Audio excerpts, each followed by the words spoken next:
নমস্কাৰ বন্ধুসকল, welcome to my YouTube channel Deepak জয়পালাত। আজি পুনৰ আপোনালোকৰ এটা ভাল খবৰ আহি গ'ল।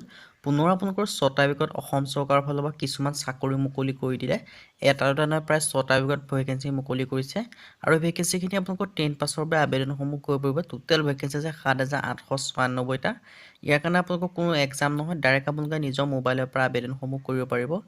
কি ভেকেঞ্চি আছে, লগতে কেনেদৰে আবেদন কৰিব পাৰিব, সকলোখিনি কথা মই আপোনালোকক এই ভিডিঅ' যোগে আলোচনা কৰা হ'ব। যদি ভিডিঅ'টো ভাল পায়, ভিডিঅ' লাইক কৰিব, লগতে চেনেলটো ছাবস্ক্ৰাইব কৰি দিব।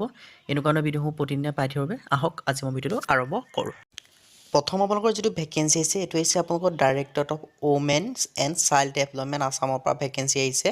ইয়াৰ কাৰণে লাষ্ট ডেট দি আছে 18/3/2024 মাৰ্চ মাহৰ 18 তাৰিখলৈকে ভেকেঞ্চিকেইটাৰ কাৰণে আবেদনসমূহ কৰিব পাৰিব। প্ৰথম যিটো ভেকেঞ্চি 315টা আছে, শক্তি সাধনৰ ভেকেঞ্চি আছে। এইটো প্ৰথমটো বিভাগ হয় আৰু ইয়াৰ কাৰণে আপোনালোকে এপ্লাই অনলাইন যোগে কৰিব পাৰিব। ইয়াত আপোনালোকৰ গ্ৰেড 3 গ্ৰেড 4 এনেদৰে ভেকেঞ্চি আছে আৰু ভেকেঞ্চিখিনি আপোনালোকৰ ডিষ্ট্ৰিক্ট ৱাইজতে আপোনালোকৰ নিজৰ এপইণ্টমেণ্টসমূহ পাব নিজৰ ডিষ্ট্ৰিক্টতে।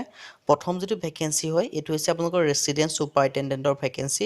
ইয়াৰ কাৰণে 35টা ভেকেঞ্চি আছে আৰু ইয়াৰ কাৰণে ওমেন কেণ্ডিডেট, যিকোনো ওমেন কেণ্ডিডেটে আবেদনসমূহ কৰিব পাৰিব। ছায়েন্স বা চাইক'লজিৰ ক্ষেত্ৰত হ'লেই হ'ব, কিন্তু ইয়াত কিন্তু ওমেন কেণ্ডিডেট হয় এই ৰেচিডেণ্ট ছুপাৰিণ্টেণ্ডেণ্টৰ কাৰণে আবেদনসমূহ কৰিব পাৰিব। লগতে 5 বছৰ এক্সপিৰিয়েঞ্চ বিচাৰিছে আৰু যদি ইণ্টাৰেষ্ট দেন আপোনালোকে আবেদনসমূহ কৰি ল'ব পাৰিব। 2 নম্বৰ যিটো ভেকেঞ্চি হৈছে অফিচ এছিষ্টেণ্ট। ইয়াৰ কাৰণে আপোনালোকৰ পুৰুষ মহিলা বুলি কোনো কথা নাই, সকলো কেণ্ডিডেট আবেদন কৰিব, ল'ৰা ছোৱালী সকলোৱে আবেদন কৰিব পাৰিব। ইয়াৰ কাৰণে মাত্ৰ বিচাৰিছে গ্ৰেজুৱেশ্যন আৰু লগতে আপোনালোকৰ বিচাৰিছে 3 বছৰীয়া এটা এক্সপিৰিয়েঞ্চ। যদি আপোনালোকৰ আছে গ্ৰেজুৱেশ্যনৰ লগতে 3 বছৰীয়া এক্সপিৰিয়েঞ্চ, তেতিয়া আপোনালোকে নিজৰ ডিষ্ট্ৰিক্টতে আবেদনসমূহ কৰিব পাৰিব। মানে নিজৰ ডিষ্ট্ৰিক্টতে আপোনালোকৰ এপইণ্টমেণ্টসমূহ পাব। আবেদনটো মানে মোবাইলৰ যোগে ৱেবছাইটৰ যোগে কৰিব লাগিব। আৰু তাৰপিছৰ ভেকেঞ্চি আছে মাল্টিটাস্কিং ষ্টাফ। ইয়াৰ কাৰণে 17টা ভেকেঞ্চি আছে। ইয়াৰ কাৰণে আপোনালোকৰ সকলো কেণ্ডিডেট আবেদন কৰিব, ল'ৰা ছোৱালী কোনো কথা নাই। আৰু ইয়াৰ কাৰণে মাত্ৰ পাছ হৈছে হাইস্কুল পাছ কৰিলে আপোনালোকে আবেদনসমূহ কৰিব। হাইস্কুল মানে হৈছে 10। যদি আপোনালোকে 10 পাছ কৰি থৈছে, তেতিয়া আপোনালোকে আবেদনসমূহ কৰি ল'ব পাৰিব। তাৰে 4 নম্বৰ যিটো ভেকেঞ্চি আছে কুকৰ ভেকেঞ্চি হয়। ইয়াৰ কাৰণে কৈছোঁ কুক, তাৰপৰা চিকিউৰিটি গাৰ্ড, নাইট গাৰ্ড এনেদৰে ভেকেঞ্চিসমূহ ভাগ কৰি থোৱা আছে। কুকৰ ক্ষেত্ৰতো 17টা ভেকেঞ্চি আছে। চিকিউৰিটি গাৰ্ডৰ, নাইট গাৰ্ডৰ কাৰণে 105টা ভেকেঞ্চি আছে আৰু ইয়াৰ কাৰণে এডুকেশ্যন কোৱালিফিকেশ্যন এক্সপিৰিয়েঞ্চখিনিও আপোনালোকে দেখিব পাইছে। 2 বছৰীয়া এক্সপিৰিয়েঞ্চ বিচাৰিছে। লগতে security person government organisation district বা ষ্টেট লেভেলত হ'ব লাগিব। যদি আপোনালোকে এনেকুৱা ধৰণৰ কোৱালিফিকেশ্যনৰ লগতে এক্সপিৰিয়েঞ্চ আছে, তেতিয়া আপোনালোকে আবেদনসমূহ কৰি ল'ব পাৰিব। আৰু ইয়াৰ কাৰণে এজ লিমিট সম্পৰ্কে মই আপোনালোকক জনাই দিছোঁ। 21ৰ পৰা 38 বছৰ বয়সলৈকে আপোনালোকে আবেদনসমূহ কৰিব পাৰিব আৰু এজ ৰিলেক্সেশ্যনসমূহ পাব। ইয়াত আপোনালোকে দেখিব পাইছে SC কাৰণে 5 বছৰ এনেকৈ আপোনালোকে পাব আৰু চিটিজেনশ্বিপো আপোনালোকে দেখিব পাইছে ইণ্ডিয়ান হ'ব লাগিব। এই এপ্লিকেশ্যন ফিজ আপোনালোকে দেখিব পাৰিছে। ইয়াৰ কাৰণে কোনো এপ্লিকেশ্যন ফিজ দিয়া প্ৰয়োজন নাই, আপোনালোকে ফ্ৰীতে নিজৰ মোবাইলৰ পৰা আবেদনসমূহ কৰি ল'ব পাৰিব। ইয়াৰ পিছৰ যিটো ভেকেঞ্চি আছে, এইটো হৈছে Indian railway protection force RPF ফালৰ পৰা আহিছে। 4,660টা constable, sub inspector, SI vacancy আহিছে। ইয়াৰ কাৰণে 10 পাছ আৰু গ্ৰেজুৱেশ্যন কেণ্ডিডেটে আবেদনসমূহ কৰিব পাৰিব। আৰু এজ লিমিট সম্পৰ্কেও দেখিব পাৰিছে 18ৰ পৰা 28 বছৰ বয়সলৈকে আপোনালোকে আবেদনসমূহ কৰিব পাৰিব। এপ্লাই ডেট 15 এপ্ৰিলৰ পৰা 14 মে'ৰ ভিতৰত হয়। আপোনালোকে নিশ্চয় যদি আবেদন কৰিব বিচাৰে 15 এপ্ৰিলৰ পৰা 14 মে'ৰ ভিতৰত আপোনালোকে আবেদনসমূহ কৰি ল'ব পাৰিব। আৰু এপ্লিকেশ্যন ফিজৰ ক্ষেত্ৰত 250ৰ পৰা 500 টকা পৰ্যন্ত দিব লগা হ'ব পাৰে। আৰু ইয়াৰ কাৰণে চেলাৰী দিয়া হ'ব 21,700ৰ পৰা 35,400 টকা পৰ্যন্ত পাৰ মান্থ। আৰু ইয়াৰ কাৰণে আপোনালোকে অনলাইন যোগে আবেদনসমূহ কৰি ল'ব পাৰিব আৰু মেল ফিমেল সকলো কেণ্ডিডেটে আবেদনসমূহ কৰি ল'ব পাৰিব। অল ইণ্ডিয়া কেণ্ডিডেটে আপোনালোকে আবেদনসমূহ কৰি ল'ব পাৰিব। যদি ইণ্টাৰেষ্টেড হয়, দেন আপোনালোকে ইণ্ডিয়ান ৰেলৱে অফিচিয়েল ৱেবছাইটত গৈ 15 এপ্ৰিলৰ পৰা আৰম্ভ হ'ব। 14 মে'ৰ ভিতৰত আপোনালোকে আবেদনসমূহ কৰি ল'ব পাৰিব। এইটো আপোনালোকৰ এটা ভাল অপৰচুনিটি হয় ৰেলৱে বিভাগৰ পৰা। বাকী সম্পূৰ্ণ এডভাৰটাইজমেণ্টৰ কাৰণে আপোনালোকে ৰেল বিভাগৰ যিটো অফিচিয়েল ৱেবছাইট আছে railway.com-ত গৈ আবেদনসমূহ কৰি ল'ব পাৰিব। তাৰ পিছৰ ভেকেঞ্চিটো আহিছে union public service commission UPSC ফালৰ পৰা। ইয়াৰ কাৰণে আপোনালোকৰ পাৰ্চনেল এছিষ্টেণ্টৰ ভেকেঞ্চি আছে আৰু ইয়াৰ কাৰণে এলিজিবিলিটি ক্ৰাইটেৰিয়া আছে গ্ৰেজুৱেশ্যন পাছ কৰা। যদি আপোনালোকে BA BSc বা BCom পাছ কৰি থৈছে, তেতিয়া আপোনালোকে ভেকেঞ্চিখিনিৰ কাৰণে আবেদনসমূহ কৰিব পাৰিব। আৰু ইয়াত আপোনালোকৰ মেক্সিমাম এজ দিয়া আছে 30 বছৰ আৰু এপ্লাই ডেট দিয়া আছে 7 পাছৰ পৰা 27 মাৰ্চৰ ভিতৰত। আৰু এপ্লিকেশ্যন ফিজৰ ক্ষেত্ৰত 0ৰ পৰা 100 টকা পৰ্যন্ত আপোনালোকক দিয়া হ'ব বুলি ইয়াত উল্লেখ কৰা হৈছে। আৰু চেলাৰী দিয়া হ'ব লেভেল 7 পৰ্যন্ত।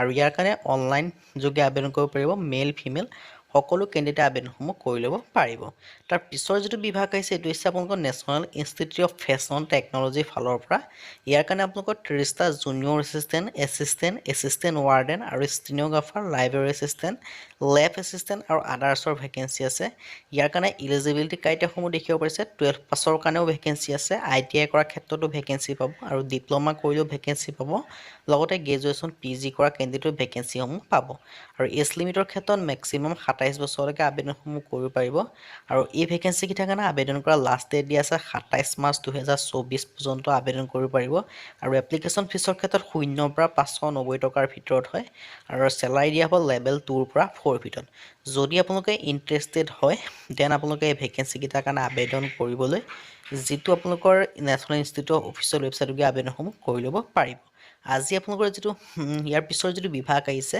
এই বিভাগটো হৈছে ইউনিয়ন পাব্লিক ছাৰ্ভিচ কমিশ্যনৰ আণ্ডাৰত UPSC আণ্ডাৰত আছে 1930টা নাৰ্ছিং অফিচাৰৰ ভেকেঞ্চি আহিছে ইয়াৰ কাৰণে ডিগ্ৰী নাৰ্ছিঙত হ'ব লাগিব বা GNM + 1 year এক্সপিৰিয়েঞ্চ বিচাৰিছে আৰু মেক্সিমাম এজ ইয়াত দিয়া আছে 30 বছৰ এপ্লাই ডেট আপোনালোকৰ দিয়া আছে 7 মাৰ্চৰ পৰা 27 মাৰ্চৰ ভিতৰত আপোনালোকে আবেদনসমূহ কৰি ল'ব লাগিব আৰু এপ্লিকেশ্যন ফিছৰ ক্ষেত্ৰত 0 পৰা 100 টকা পৰ্যন্ত দিব লগা হ'ব পাৰে চেলাৰী ক্ষেত্ৰত লেভেল 4 আৰু ইয়াৰ কাৰণে আপোনালোকে অনলাইন যোগে আবেদন কৰিব লাগিব অনলাইন যোগে আপোনালোকে আবেদন কৰিবলৈ ইউনিয়ন পাব্লিক ছাৰ্ভিচ কমিশ্যনৰ যিটো UPSC অফিচিয়েল ৱেবছাইট আছে তাত গৈ আবেদনসমূহ কৰিব পাৰে বা আমাক হ'লেও কমেণ্ট কৰিব কমেণ্টত আপোনালোকে ডিপাৰ্টমেণ্টৰ নাম উল্লেখ কৰিব তেতিয়া আমি ভেকেঞ্চিখিনি দিয়াত সুবিধা হ'ব লগত ডিপাৰ্টমেণ্টৰ পোষ্টৰ নামটো উল্লেখ কৰি দিব ইয়াৰ যিটো পিছৰ বিভাগ আহিছে সেইটো হৈছে আপোনালোকৰ ইণ্ডিয়ান নেভি ফালৰ পৰা ইয়াত আপোনালোকৰ 254টা general duty air traffic control আৰু নেভিৰ air operation officer pilot naval constructor other এণ্ডাৰ ভেকেঞ্চি আছে